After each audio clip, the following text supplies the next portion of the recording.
Sites हैं, वहाँ पर फ्री क्लासेस चलती हैं, आप घर बैठे तैयारी कर सकते हो।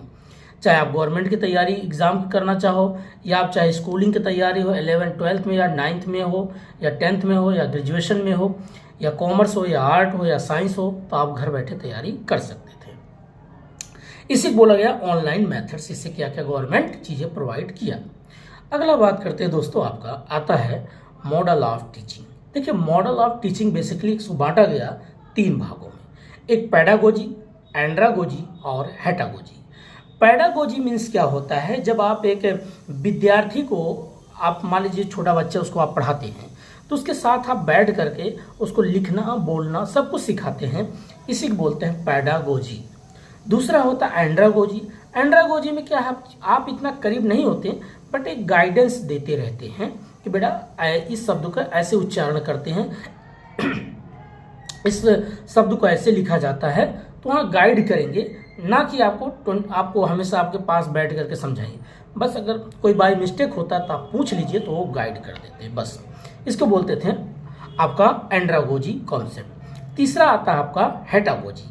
हेटागोजी मीन्स क्या होता है, यहाँ पर अब आपको अपना डिसीजन खुद लेना है, आप अपने जीवन में क्या उद्देश्य रखते हैं, इसको बोलते थे हेटागोजी। यहाँ पर टीचर्स कभी काल कुछ अगर पूछना हुआ तो बता सकता था, नहीं तो आपको खुद ही आपको करना पड़ता था। इसी को पैडागोजी, एंड्रागोजी और हेटागोजी, ए मॉडल ऑफ टीचिंग, इसको बांटा गया है। देखते होंगे जैसे आप जब ग्रेजुएशन करते हैं तो वहाँ टीचर आपको एक प्रकार से हेटागोजी के रूप में ही पढ़ाता है, लेक्चर देते हैं फिर चले जाते हैं। वहाँ पर आपको लिखना और पढ़ना नहीं बताएंगे, उनको मालूम आप लिखना पढ़ना 12th में सीख के आए होंगे।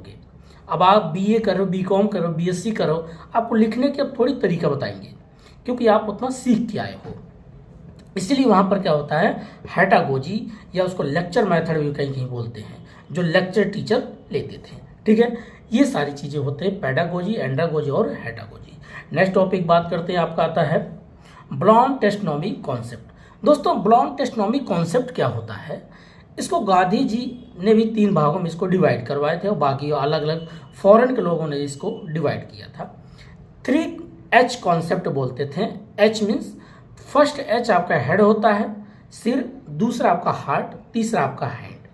अब इसमें कॉन्सेप्ट को समझ, सपोज करिए आपका मेमोरी बहुत अच्छा डेवलप हो गया, आप पढ़ लिए, सीख गए, बहुत कुछ चीज़ें आप सोच रहे हैं, तो इसको बोलते थे, जिसको दिमाग जो सोचता है उसको बोलते हैं कॉग्निटिव। दिमाग क्या करता है, कॉग्निटिव। तो अब दूसरा जो आप सोचना समझना सब कुछ सीख गए, लिखना पढ़ना सब कुछ सीख गए, लेकिन रोजगार के लिए आप टीचिंग के लिए अप्लाई करते हो, कहीं ना कहीं आप प्राइवेट